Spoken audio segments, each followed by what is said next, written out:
Welcome back to Stand With Us. We're here today with AbeHaak, who was born in Jordan and lived in the Middle East for 17 years of his life before coming here to the United States, where he got quite a different perspective about Israel and Jews. But before we talk about that, you were telling us that when you were growing up, there were incidents here and there of anti-Semitism or anti-Jew or anti-Israel.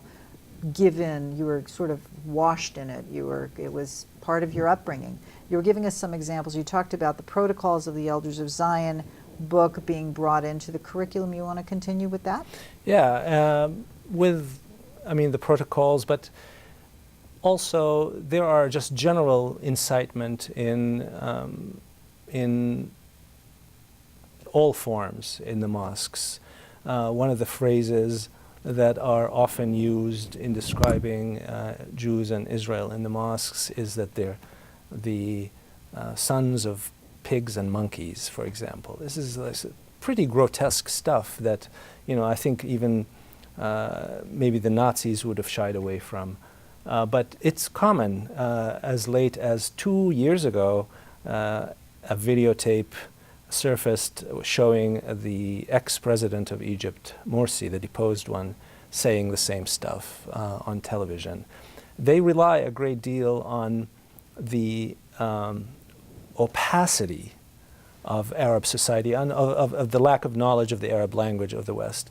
Organizations like Memory has gone a long way to remedy that, and they have done tremendous work, and I think it's just amazing really what they can bring out to the surface. If I may, memory.org is a place where you can actually see translations of what Abe is talking about, translations, what they count on, what the Arab leaders that use these terms on television, etc., they count on us just not knowing what they're talking about. But you would think with Memory and PMW, Palestinian Media Watch, you would think those days are over, that they don't do it anymore, but they don't really seem to care.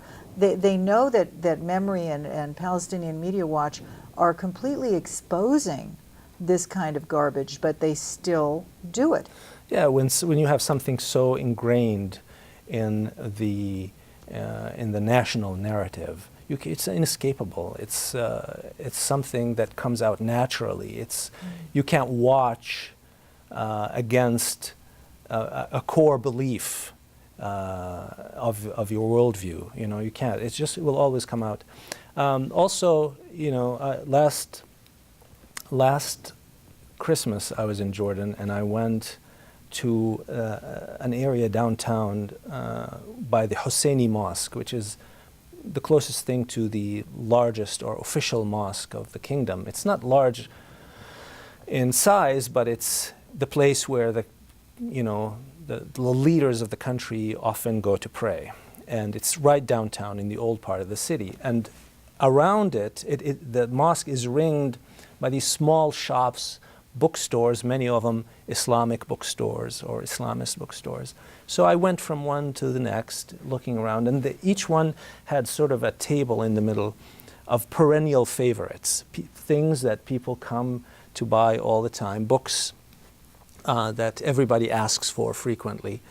And I would say half of what was on that table, on the perennials favorite table, was straight anti-Semitism.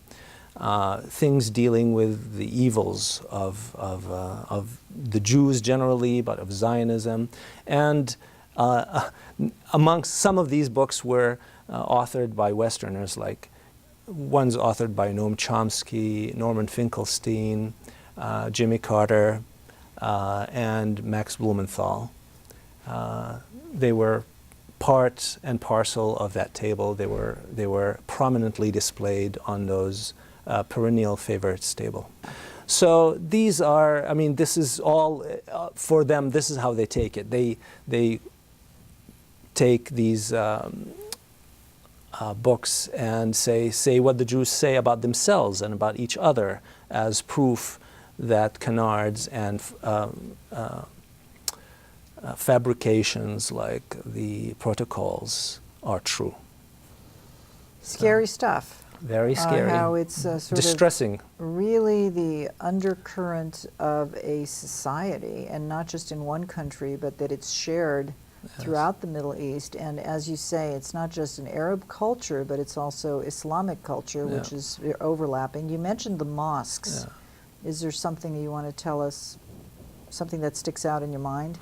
No, not particularly. I mean, the mosques are one primary venue for spreading these ideas, but it's in the schools, as I said, it's in the media, it's in children's songs, it's in cartoons, it's in everything, and it's assumed.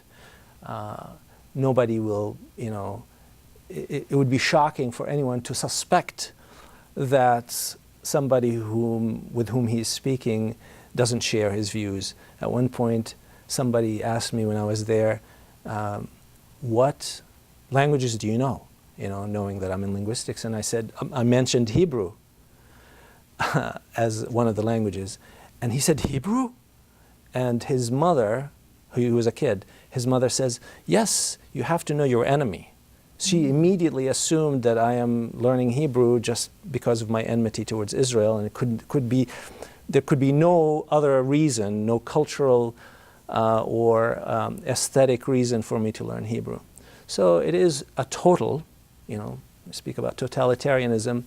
That element of Islamic and Arab culture is a form of cultural totalitarianism. None of the children escape it, and it remains with adults often past their Western education, even when they're living in the United States, even when they have American kids, and they communicate that same racism, really. That's what it is. It's a form of racism. They communicate it to their children, and it never leaves them, because it comes with their mother's milk. It comes at every level of their upbringing. Okay, so we're anxious to hear more about that and more from you about your journey and why you see this now from a bird's eye view and very differently than how you grew up. And so we'll be right back with you, and thank you so much for being here with us. Thank you. Don't leave. We'll be right back.